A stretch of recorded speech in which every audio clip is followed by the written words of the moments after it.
el tema es cuando las cosas salen mal.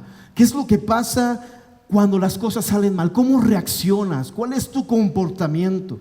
Y yo quiero enfocarme en la paciencia. En la paciencia, porque si nosotros somos mujeres y hombres que decimos practicar a Cristo, que decimos tener fe, entonces debemos ser mujeres y hombres con paciencia. Y yo creo que la paciencia es algo que a todos nosotros nos hace falta. ¿Cuántos dicen amén? ¿Cuántos nos hace falta la paciencia? Yo creo que sí, ¿verdad? Yo creo que nuestra oración, el 80% es por paciencia. Yo creo que así es, ¿no? Y nosotros necesitamos entender, amados, que Dios está con nosotros en las buenas, pero también es en las malas. Y el domingo pasado hablábamos, ¿verdad?, acerca del desierto, es decir, de nuestros momentos difíciles, el cual somos tentados. En el desierto seremos tentados. Cuando las cosas salgan mal, seremos tentados. Pero también, amado, en los procesos es donde nuestra fe es probada. No por nada en la palabra dice que en los procesos el Señor pesa nuestro corazón. Es en el proceso, en el momento difícil, donde nuestros corazones son probados. Es en los momentos difíciles donde nos damos cuenta que hay dentro de nosotros. Si realmente está Dios, está su palabra, o si hay algo más allá adentro. Y voy a usar un ejemplo que aprendí del pastor Alberto Velázquez. Yo usaba antes ejemplos con dulces, porque me gustan mucho los dulces, pero el pastor Alberto Velázquez es más saludable y me dio un ejemplo con las naranjas. Dije, le gustan las frutas al pastor. Y quiero que prestes atención. Cuando tú agarras una naranja y la partes y la aprietas, la exprimes, la presionas, sale jugo. Sale un jugo muy dulce, muy rico, refrescante. Ya hasta se me antojó. Y qué rico, ¿no? Cuando aprietas la naranja y dices, ¡ay! Un jugo de naranja. Eso es muy semejante a nosotros. ¿Qué es lo que sale de nosotros cuando hay presión? Porque cuando pasamos por momentos de procesos, de duelos, de dificultad, cuando las cosas salen mal, ¿qué es lo que hay en nuestra vida cuando llega la presión? Porque cuando las cosas salen mal, hay presión en nuestra vida. Recibes presión, te aprieta la circunstancia. ¿Y qué es lo que sale de tu interior? ¿Qué es lo que sale de nosotros cuando las cosas salen mal? ¿Qué es lo que hablamos? ¿Qué es lo que decimos? De nosotros sale ese hijo y esa hija de Dios, o esa mujer y ese hombre de fe. De nosotros sale fe, gracia, amor, paz, tolerancia, paciencia. O de nosotros sale ira, enojo, angustia, desesperación, desconfianza. ¿Qué es, amado, lo que sale de ti cuando las cosas salen mal? ¿Cuál es tu reacción? ¿Qué es lo que hay dentro de ti? ¿Qué es lo que tú tienes por dentro? Entonces, amado, de esto se trata el tema del día de hoy. Porque está bien que nosotros tengamos fe. En las buenas es algo hermoso, pero debemos entender que también cuando las cosas salen mal, debemos poner en práctica lo que Dios nos está enseñando en su palabra, lo que estamos aprendiendo los domingos, ¿verdad? Y te digo esto porque hay muchas personas que parecen estar bien. No sé si tú te sientas identificado, pero muchas veces podemos estar bien, gozosos, alegres, contentos. Hay personas que dicen, wow, ¿ya viste a fulanito? Es bien contento, bien gozoso, bien alegre, me contagia su alegría. Canta, danza, ora al Señor, va a la iglesia. Pero hay un momento donde esta persona alegre pasa por un momento difícil. Las cosas salen mal y termina estallando. Y termina saliendo algo distinto. Y muchos se asustan y dicen, caray, ¿qué le pasó? Pero, ¿qué le sucedió? Si era bien alegre y ahorita no me quiero ni acercar. O sea, dices, está bien que sea apasionado, pero uno se asusta, ¿verdad? Dices, ¿qué le pasó? Hay veces que tú puedes estar muy contento, muy alegre y pasas por una situación difícil y tu cara se transforma y empiezas a ser distinto y empiezas a enojarte, a gritarte, y llega un momento donde dices, ¿qué me pasó? Estaba muy bien y perdí la cabeza y terminé lastimando a mi mamá, a mi papá, a mi esposa, a mi esposo, a mis hijos. Esos momentos donde las cosas salen mal y de nosotros sale rabia, enojo. Y es ahí donde Dios nos quiere enseñar a que seamos pacientes, a que seamos pacientes, a que guardemos la calma. Cuando nosotros nos demos cuenta de estos comportamientos es donde Dios nos enseña y nos dice: hey, tienes que estar alerta. Tienes que estar alerta. Dice en la palabra, Jesús dijo a sus discípulos: velen y oren para que no entren en tentación. Dice Jesús: el espíritu está dispuesto, pero la carne es débil.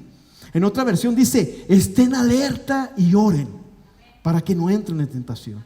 El domingo pasado hablamos de la tentación, pero hay muchas tentaciones. Y hoy el Señor quiere tratar con tu paciencia. Hoy el Señor quiere hablarle a tu paciencia. ¿Has escuchado en la palabra que tuviéramos fe como un grano de mostaza? Sí, amén. Y muchas veces nosotros leemos: mi paciencia es como un grano de mostaza. O sea, es bien pequeña, bien chiquita. Entonces Dios lo que quiere es trabajar tu paciencia para que sea una paciencia grande, una paciencia buena. Dice Jesucristo en la palabra: estén alerta, alerta, porque el enemigo anda como león rugiente. Dice en primera de Pedro: el enemigo anda como león rugiente buscando a quien devorar. Entonces estén siempre alerta. Dios está diciéndote: hey, no te confíes de nada, no confíes, no te duermas, tienes que estar alerta, porque el enemigo anda buscando a quien devorar. En pocas palabras, anda buscando en quién meterse. Así, anda buscando en quién meterse. ¿No has escuchado la expresión cuando alguien pierde el control y dice: se le metió el diablo, porque no lo conozco, era muy bueno y de repente está endemoniado? ¿Cuántas veces han escuchado esto? Yo lo he escuchado.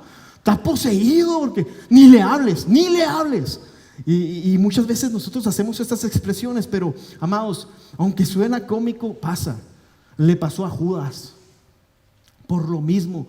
Judas era un discípulo que estaba con Dios, que era un discípulo que era usado por el poder de Dios, ministraba, él oraba, había milagros. Y hubo un momento en el cual nos dimos cuenta que Judas lo que tenía en su corazón es que no tenía a Dios, tenía sus emociones. Y cuando las cosas salieron mal para Judas, cuando las cosas no salieron como él esperaba, dice en la palabra, entonces Satanás entró en Judas. ¿Qué es lo que hay dentro de tu corazón, amado? ¿Qué es lo que hay dentro de nosotros? ¿Qué hay dentro? ¿Realmente tendemos a Dios? ¿Realmente está su paciencia, su amor, su gozo? ¿O somos tentados a reaccionar de forma incorrecta cuando las cosas se ponen mal? Ahora, la mayoría de las veces pensamos que el proceso viene de manera gigante. Pensamos que los problemas, las situaciones, las cosas que van a salir mal vienen disfrazadas de gigantes. Una enfermedad, un problema económico, y tú dices: yo estoy bien alerta, yo estoy muy firme en el Señor, a mí nadie me va a mover. Si viene un problema económico, yo confío en Dios porque Él me provee. Si paso por enfermedad, no tendré miedo porque Dios es mi sanador. Y estamos así, y la gente lo ve y dices: wow, cuántas mujeres y hombres de fe. Ok, pero cuando las cosas pequeñas se hacen presentes en tu vida, cuando hablamos de un problema mínimo, porque a veces los gigantes no vienen como gigantes, vienen disfrazados de cosas pequeñas, ¿cómo reaccionas? Ok, ante los gigantes reaccionas muy bien y muy valiente, pero ante las pequeñas cosas, ¿cómo reaccionas? Ante los pequeños detalles, como por ejemplo cuando tu papá te manda a tirar la basura, ¿cómo reaccionas? Si le dices: sí, padre, te voy a honrar. O eres los que: hey, ¿por qué yo? Dile a mi hermana, ella está siempre acostada, no hace nada. ¿Así reaccionas o cómo reaccionas? O por ejemplo en el tráfico, ¿cómo reaccionas? ¿Eres paciente en el tráfico? ¿Te pones a orar? ¿Eres positivo? ¿O eres de los que: ay, a ver a qué horas avanza, esta señora no sabe nada? Y salen cosas en tu boca que es otro idioma que desconozco, ¿verdad? ¿Cómo reaccionas ante las cosas pequeñas? ¿Cómo reaccionas? ¿Cómo reaccionas ante las situaciones pequeñas? Por ejemplo, cuando no te atienden rápido en una tienda. O por ejemplo cuando te llaman los de Coppel. Es el pastor Alberto. ¿Qué pasa? ¿Cómo reaccionas? ¿Eres paciente? ¿Tolerante? ¿Eres un hijo de Dios? ¿O haces las cosas mal y pierdes el control y entras en angustia, en frustración y lo expresas con los demás? Amado, es importante que seamos mujeres y hombres de paciencia. Y para concluir con este tema te voy a platicar de la historia de José, porque José nos enseña a ser pacientes y a confiar en Dios. Si tú realmente eres alguien que cree en Dios y que tiene fe en Dios, entonces eres alguien que debe ser paciente. Y si en este momento dices: híjola, no soy paciente, ok, entonces qué bendición, porque Dios quiere hacer algo en tu vida el día de hoy y quiere hacer algo en nuestras vidas. Quiere que nuestra paciencia sea firme, que nuestra paciencia sea como un árbol grande, fuerte, que sea inamovible. Amén. No sé cuántos de ustedes han escuchado de José, el muy famoso José el Soñador. Sí, era un jovencito que tenía un don impresionante y él interpretaba sueños. Entonces te voy a resumir la historia para que me alcance el tiempo, pero yo te invito a que lo leas. Está en Génesis 9. Este jovencito nace con un don que es interpretar sueños y nace en una muy buena familia. Su mamá, su papá lo querían mucho. Entonces José en un momento tenía una vida en sueño, una vida buena. Sus padres lo amaban mucho al punto que le hicieron una túnica muy hermosa, muy bonita, un traje muy precioso. Pero resulta que sus hermanos no comprendieron la vida de su hermano y se gestó envidia, celos, al punto que sus hermanos, su propia familia, conspiraron en contra para matarlo y terminaron vendiéndolo como esclavo. Quiero hacer una pausa aquí. Ponte en los zapatos de José. Estamos hablando de un joven que tenía una buena familia, despierta en la mañana, sus papás le hacen unos huevitos estrellados con unas salchichitas fritas y un jugo de naranja que se me antojó. Y dices, wow, papá, gracias mamá, son increíbles. Y luego te pones una túnica hermosa que te hicieron y sales a brincar y ves el paisaje y de repente terminas siendo esclavo. Podrás decir, ¿por qué? Tal vez en ese momento José pudo haberse preguntado, ¿por qué me está pasando esto? ¿Qué sucedió? Y bueno, continuamos la historia. Esto fue lo primero que vivió José. Después resulta que José, siendo esclavo, es vendido y lo compra una persona importante en Egipto llamado Potifar. Y Potifar compra a José y José empieza a trabajar con Potifar. Entonces este jovencito es conocido porque es muy excelente en lo que hace y él trabaja con excelencia a pesar de lo que pasa, a pesar de que su familia está lejos, que fue separado y fue vendido. Ella empieza a trabajar con excelencia porque nunca dejó de creer en Yahvé, en Dios, y empieza a hacer las cosas con excelencia. Y Potifar lo ve y dice, wow, este jovencito hace las cosas con excelencia, va a ser mi jefe de mis empleados. Y lo hace como jefe de sus empleados. Y le dice, José, ahora tú vas a estar a cargo de toda mi gente. Ahora sí, analicemos. Ok, José viene de un mal proceso, pero al parecer las cosas se ponen mejor. Ya José está en Egipto, tiene un mejor empleo, le están pagando muy bien. Ya parece como que se está alivianando la cosa, como dicen algunos, ¿no? Ya como que se le mueve la patita del chapulín, ya estoy saliendo del problema. Y luego dice en la Biblia que José era guapo.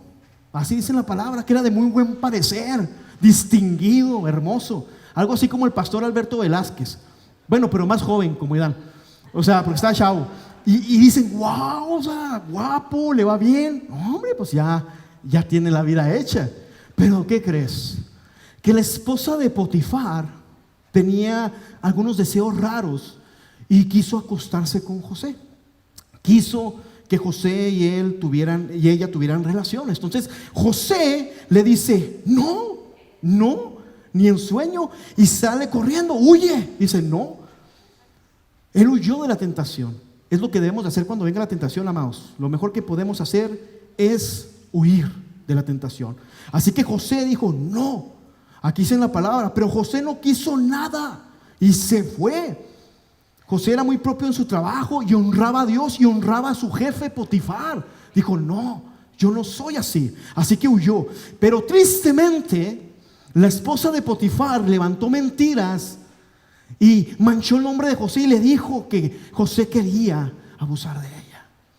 Y José termina en prisión.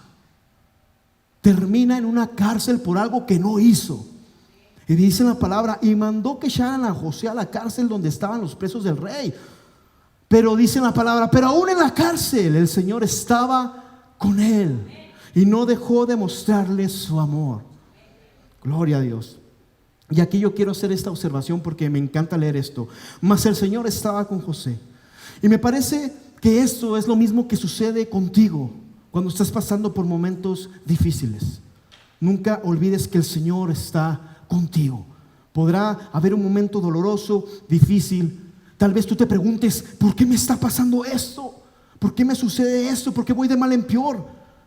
¿Qué pasa? ¿Dónde está Dios? Está bien fácil. A veces nos preguntamos, ¿dónde está Dios? ¿Sabes dónde está Dios? Contigo.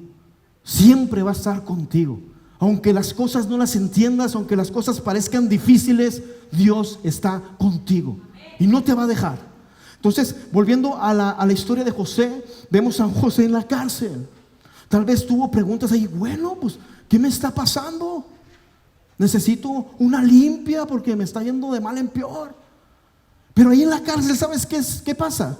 Que José no pensaba así. Él dijo, mi fe está en Yahvé. ¿Y sabes qué hizo? Trabajó con excelencia, aún en la cárcel. Trabajó con excelencia, al punto que el guardia de la prisión vio a José y dijo, ah, caray, este tipo es diferente. Y lo puso como encargado de la prisión. Y en la prisión todos se dieron cuenta del don de José. Se dieron cuenta del don que Dios había puesto en este joven. Y llegó a los oídos del faraón. Y el faraón llamó a hablar a José. Oye, José, ¿sabes qué? Tengo unos sueños que me perturban y quiero saber qué es. Y José es usado por Dios para interpretar sus sueños y termina siendo José alguien importante. Dice en la palabra, así que el faraón le informó a José, mira, yo te pongo a cargo de todo el territorio de Egipto. De inmediato el faraón se quitó el anillo oficial y se lo puso a José. Hizo que lo hicieran con ropas de lino fino y que le pusieran un collar de oro en el cuello. Después lo invitó a subirse al carro reservado para el segundo en autoridad y ordenó que gritaran, abran paso. Fue así como el faraón puso a José al frente de todo territorio de Egipto. Entonces el faraón le dijo, yo soy el faraón, pero nadie en todo Egipto podrá hacer nada sin tu permiso. Con esto cierro. José pasó por momentos difíciles, pero lo que me gusta de este hombre es que no reaccionó como Elías. Elías pasó por un momento difícil, pero Elías se tiró al piso y dijo, Señor, quítame la vida, ya no aguanto. Y vemos que José no fue así. José sufrió traición de su familia, fue vendido como esclavo, después terminó en una cárcel por algo que no hizo, pero él nunca se quejó de Dios. Él reaccionó con fe, con paciencia, y al final terminó como uno importante en Egipto. El plan de Dios, amado, no era que sufriera José. El plan de Dios se encontraba en el tercer paso, que era ponerlo como el segundo más importante en Egipto. Ese era el plan de Dios, que José fuera usado y fuera llamado a un lugar, a una posición alta. Pero para que José pudiera llegar al tercer paso, tenía que pasar por el primero y el segundo. Amado, en nuestra vida hay cosas que no entendemos y tal vez nos preguntemos por qué, pero yo quiero decirte que a veces nuestros porqués no van a tener respuesta. A veces nuestros porqués no van a tener la respuesta que quieres. Pero lo que sí te invito es que tengas fe en Dios. Dios quiere llevarte a un lugar de excelencia. Dios quiere llevarte a un lugar alto. Pero para que llegues al tercer lugar tienes que pasar por el primero y por el segundo. Yo no sé si ahorita estás pasando por lo que pasó José. Tal vez tu familia te dio la espalda. Tal vez ahorita, como tú sigues a Cristo, estás pasando por esa posición donde tu familia dice, ya no te acerques, ya no te conozco. O tal vez estás en una prisión mental, ¿verdad? Estás viviendo un proceso tan difícil que no puedes levantarte, no puedes continuar. Pero hoy Dios viene a decirte, hey, yo estoy contigo. No temas, porque yo te llevaré a un lugar alto. Amados, a José Dios le dio Egipto. Yo creo que a Odre Nuevo Dios nos va a dar Parral. Yo creo que a Odre Nuevo Dios le va a dar su familia, sus sueños, lo que ustedes vean. El Señor se los va a dar, solamente tienen que creer, amén. Dale fuerte el aplauso al Señor y dile, Señor, te creo. Bendito sea el Señor.